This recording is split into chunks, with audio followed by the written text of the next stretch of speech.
All right, when you hear that, you know what time it is. It's time. Oh my gosh, you guys, I cannot even speak coming out of this segment. It is time for Jamey Eisenberg start of the week for week 16. And the honor goes to Bucs running back Bucky Irving. Irving was back in action against the Chargers after he left the game versus Vegas with a back injury. And when he's healthy, he goes off. At one point, guys, we were talking about him in the Offensive Rookie of the Year conversation.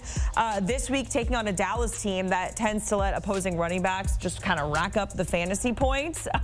You see it here in terms of PPR leagues. Rostered in most of the leagues, starting in 53% of them. Here's where he stacks up with Jamey, Dave, and Heath. And again, 3 running backs in the past 5 games have scored at least 14.5 PPR points against the Cowboys. Jamey Eisenberg, Dave Richard, I'm Jacqueline D'Agostino. We are going to go through starts, sits, the whole shenanigans here if you made it to the playoffs for week 16. So Jamey, let's start with your start of the week, who is Bucky Irving. I already kind of like mapped out the Cowboys of it all, but why else do you think he's a must start and primed for a big week? I think in prime time, he's going to go off. You know, you said it, Jacqueline. It was great to see him come through the game last week against the Chargers after I think a lot of people were even concerned to start him because he didn't practice most of the week and dealing with that back injury. But he's been great when healthy. You know, the 13.3 PPR points that he got against the Chargers is kind of a low. He's been over 15 PPR points in 6 of his last 8 healthy games. And so the concern really is just how much work will Rachaad White get? Will he get some of the high-level touches? We saw him, score inside the red zone last year. He's going to get last week, excuse me. He's going to get a lot of opportunities catching the ball as well. But Bucky Irving has just been a special talent. I just love what Liam Cohen's done with this run game. You mentioned that the Cowboys' run defense has been spotty at times. They've been better lately. I think a lot of that has to do with who they've played. But I think just the way that the Bucs run the ball, this game could be really fun. It could be a high-scoring affair with how these defenses have looked. So I like the setup for Bucky Irving to be a borderline #1 running back and have a huge game in prime time. And remind people that, yes, he should be in consideration for Rookie of the Year. He's not going to win it because of Jaden Daniels. But he definitely has been the best rookie running back this year and one of the best rookie players overall.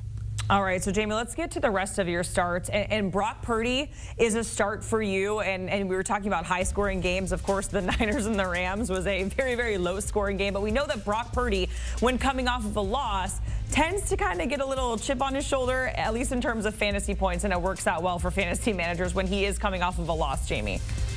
That's 100% accurate, Jacqueline. You know, he doesn't lose very much, but this year he's lost more than I think a lot of people expected. So he's had 5 losses this year, and then he's responded in 4 of those 5 games with 26.5 fantasy points. And so we're looking at a Dolphins defense that's actually been really good against opposing quarterbacks, but we've seen them sort of bend, not break. I think we'll see an opportunity here, mostly because of George Kittle. I think he's going to have an opportunity for a huge game. Dolphins have really struggled against tight ends.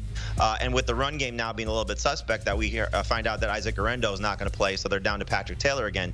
So Purdy's not going to have the elements to worry about. It's supposed to be good weather here in South Florida. It's not the 1 o'clock start. It's a 4 o'clock start. Rare situation where the Dolphins are playing late afternoon Sunday game at home. So conditions won't be a problem. Defense, I don't think, will be a huge issue.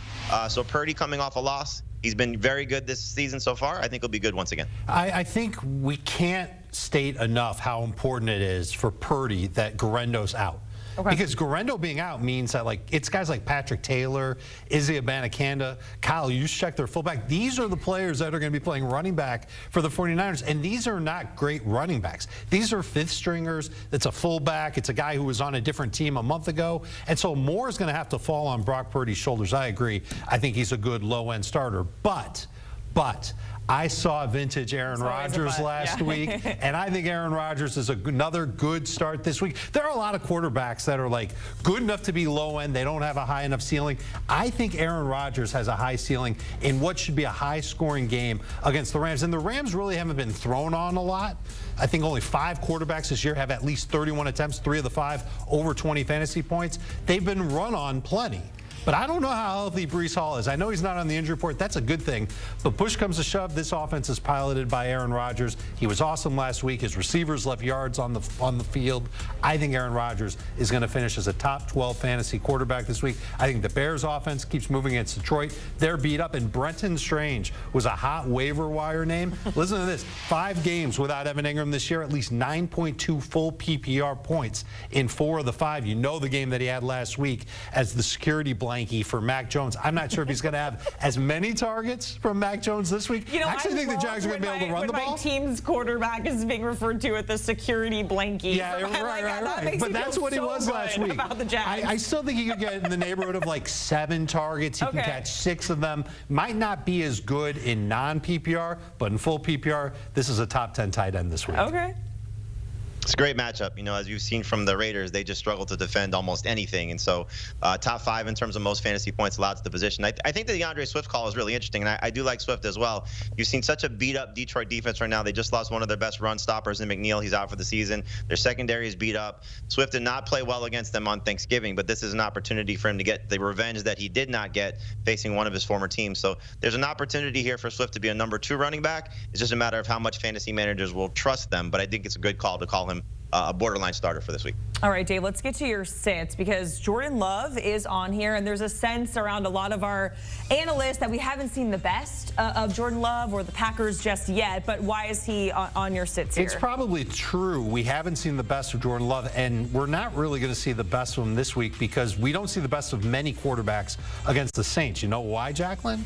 Because teams run like crazy against New Orleans, and that's what Green Bay's been doing for like the last month. Josh Jacobs is a must start, and Jordan Love, he's got between like 20 and 23 fantasy points in 4 of his past 7 games. That's okay. He's been under that 23 mark in every game since week 7. I don't know how much he's going to have to do. I don't know which wide receiver or tight end to trust. I think it's Josh Jacobs leading the way, and I think that's what carries Green Bay to a win against the New Orleans Saints. I was so unimpressed, by the way, with Brian Robinson last week. Had such high hopes, thought he'd have a great game. Now he's taking on Philadelphia. He scored against Philadelphia earlier this year. 4 games in his career, never 15 PPR points against the Philadelphia Eagles for Brian Robinson.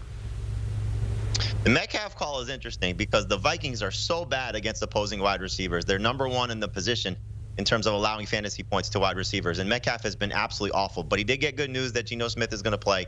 It would not shock me if Metcalf has his best game since coming back from the bye week, since coming back from that knee injury. But I don't think he's 100% healthy, so he's more of a number 3 receiver than a must-start guy. But it would not surprise me if he finds the end zone for the first time since week 6, just because how much fantasy points this Vikings defense allows. I'm really concerned about the Chiefs' passing attack in this game against the Texans. As we saw, they shut down the Dolphins, turned Tua Tagovailoa over 3 times. This offensive line is a problem for an injured Patrick Mahomes. I know he's not on the injury report. He's going to play. That's great for the Chiefs. It's not great for fantasy managers. Let's keep in mind what the season has been for Mahomes. He's coming into this game 3 straight games under 20 fantasy points. We've been begging for him to just be over that number, and that hasn't happened very often this season. So now you're asking him to play behind this offensive line with no DJ Humphries once again. Texans number 2 in most sacks, number 4 in fewest fantasy points allowed to opposing quarterbacks. It's going to be a little tough for Mahomes in this game. And in terms of DeAndre Hopkins, he's had a very solid season. But now you're throwing another wide receiver, solid tenure with the Chiefs. You're throwing another wide receiver into the mix with Marquise Brown expected to play. So who knows how much that impacts DeAndre Hopkins. Plus, Stingley is probably going to see a lot of Hopkins as well, the cornerback there for the Texans, who had just had 2 interceptions and covering Tyreek Hill and shutting him down to under 40 yards receiving. So just feels like a very low-scoring game coming between the Texans and the Chiefs, which is unfortunate because you do have 2 playoff caliber matchup here. But I think just the way that Patrick Mahomes not at 100%, Hopkins dealing with a quarterback not 100% against a very good pass defense, I would try and sit the Chiefs passing attack in this game on Saturday. Not to mention Hopkins is not a full-time player. Jamie, we got to be really quick here, but Breece Hall, if he goes all week without any type of injury designation, does he come off your sit list? So he did not practice yesterday, at least on Wednesday, but he did not have an injury designation. So something is still going on with Breece Hall. And if he does not practice, he will stay there. If he does practice, he will move up. But he's on the bust alert list, which is a borderline starter. I just don't like the setup for him. He will benefit, however, if Braylon Allen and Isaiah Davis, who are both on the injury report, don't play. All right, so really quickly, this is probably, my last fantasy segment with you guys. If I don't know, maybe not. If I keep winning in the playoffs, we don't know. But to that point. Are you retiring? No, but if I'm out, if I get kicked out, you know what I mean? I don't know. Then you got to win. They might kick me off the segment. Yeah, so I got to slide in one last personal question for old time's sake. I have Breece Hall. Would you start Charbonnet over Breece Hall? I would if there's no Ken Walker. But Ken Walker limited, he didn't practice on Wednesday, and Zach Charbonnet They both didn't practice on Wednesday. Who did? Neither. Both Seahawks running backs didn't practice on Wednesday, so you go with Breece Hall if they're both out. Obviously, I would go Hall over Charbonnet if Ken Walker plays. Okay. That's the way to do it. I'll keep you guys posted on my happenings in that fantasy league. I'll let you know. I slid into the playoffs. I didn't even know until I won. I was like, oh, cool, that worked out. Genius fantasy manager. Exactly. That's what we're going with. You can catch the guys on Fantasy Football Today in the latest episode, breaking it all down, more crucial starts and sits to help secure your playoff victory. Download, follow, listen wherever you get your pods, or you can scan that QR code on your screen right now.